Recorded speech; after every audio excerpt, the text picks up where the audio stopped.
Ержан қолымен құлағын басып ауыр күрсінді.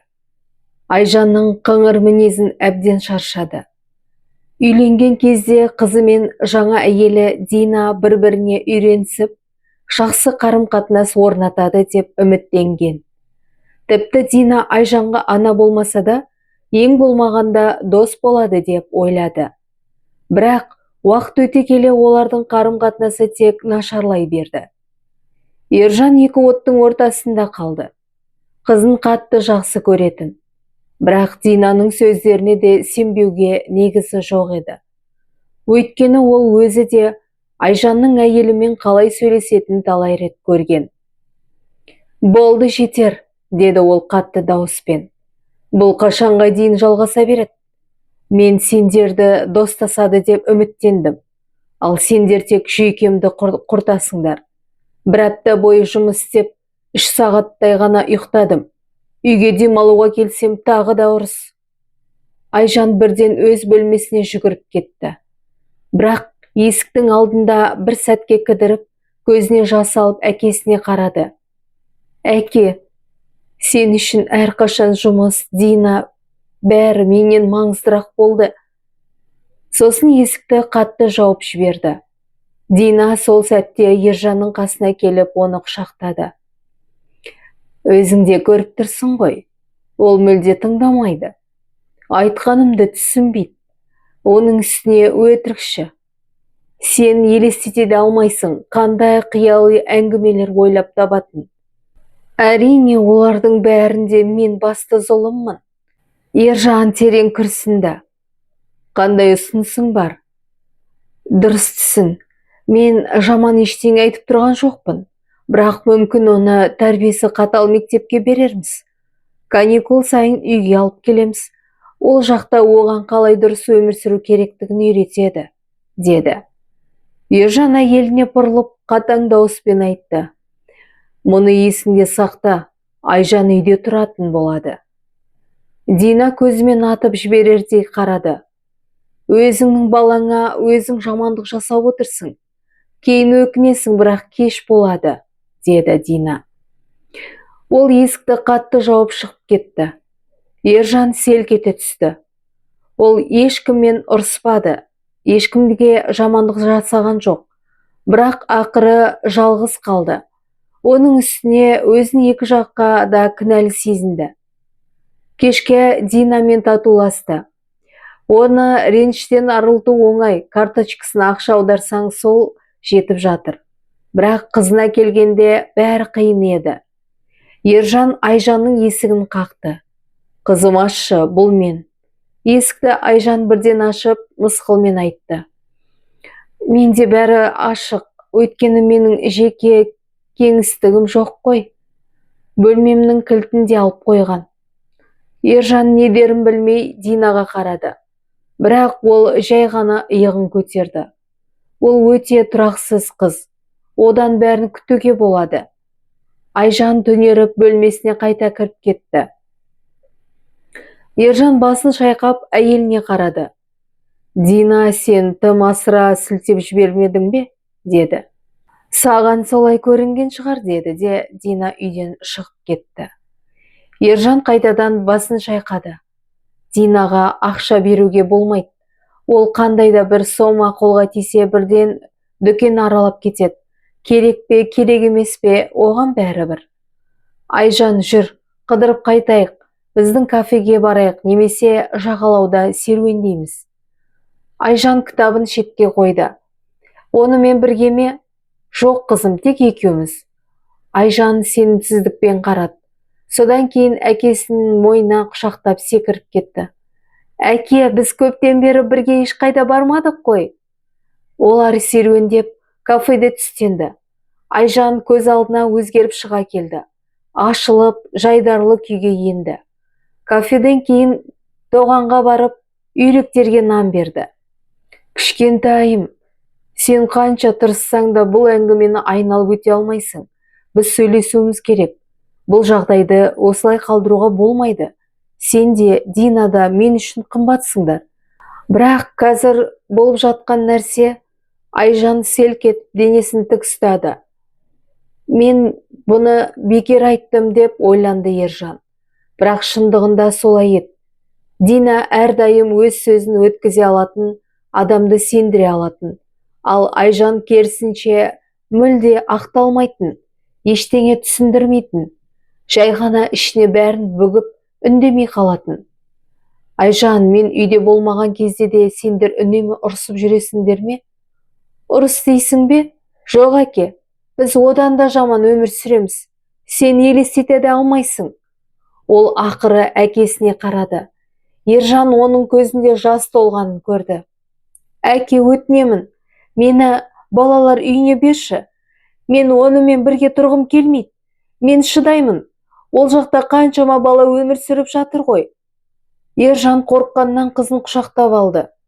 Сен не деп тұрсың, қызым? Бұл не сөз? Біз бірдеңе ойлап табамыз, бұл жағдайды шешеміз, деді. Түнде Ержан көз іле алмады. 3 күннен кейін ол іс сапарға кетуі керек. Бір апта болмайды. Осы уақытқа үйде не болатын елестетудің өзі қорқынышты еді.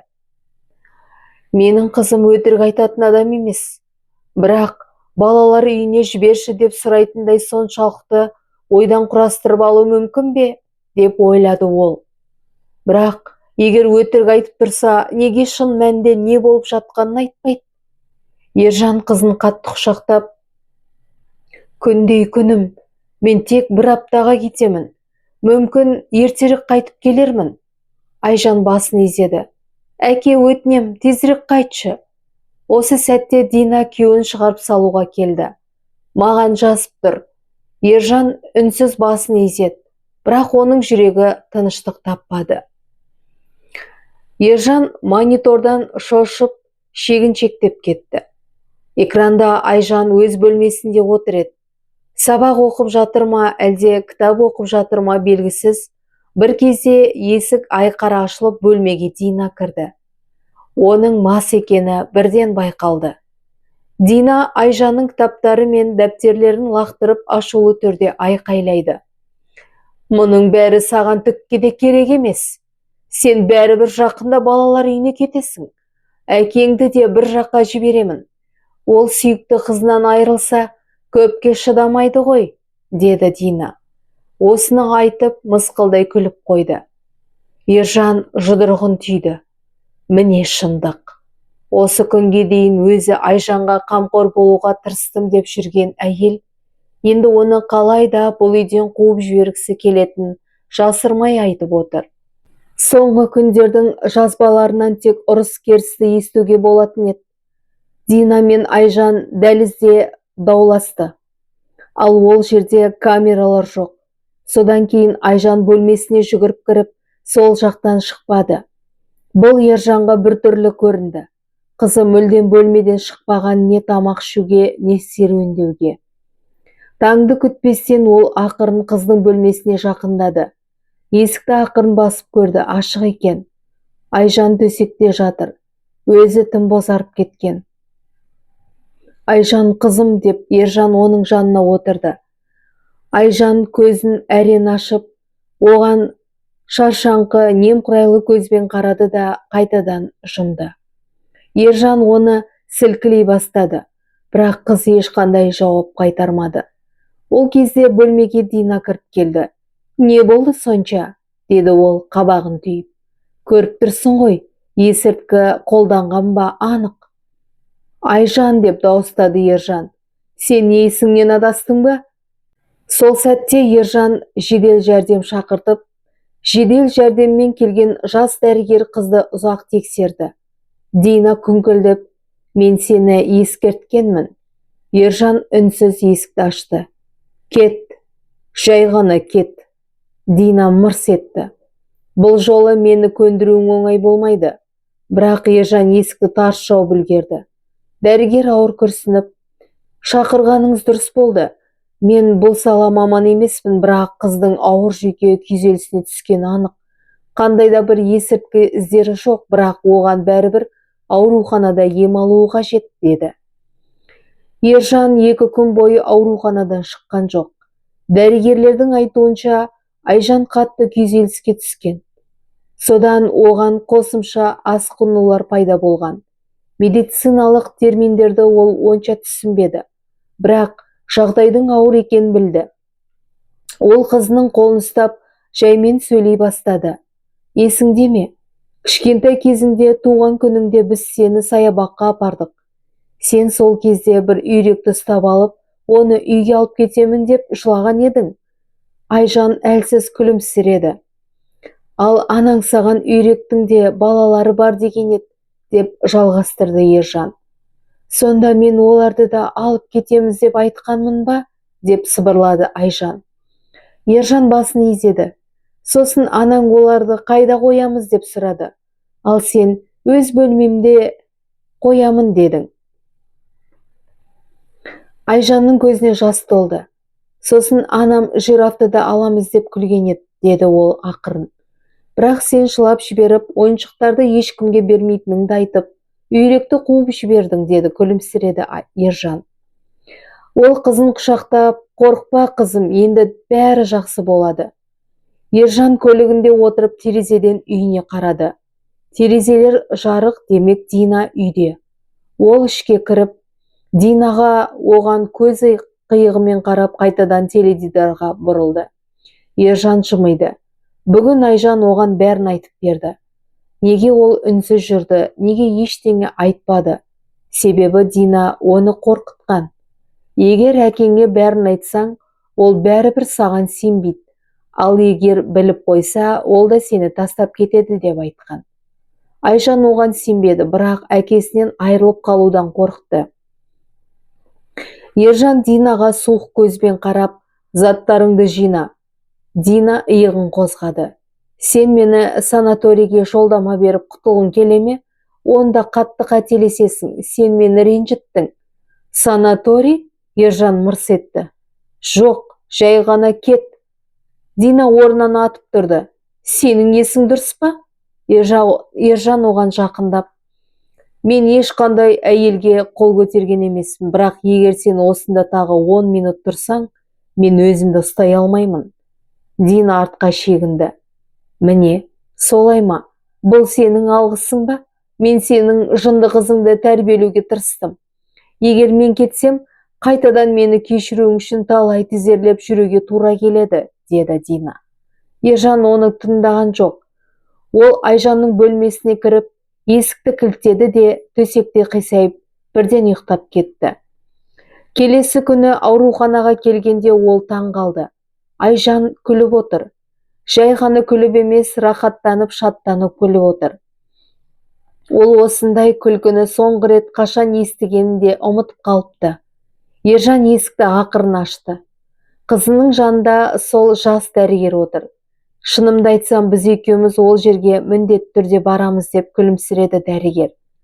Ержан әйелге қарап ойланып қалды. Бір түрлі, ол біреуге ұқсайды.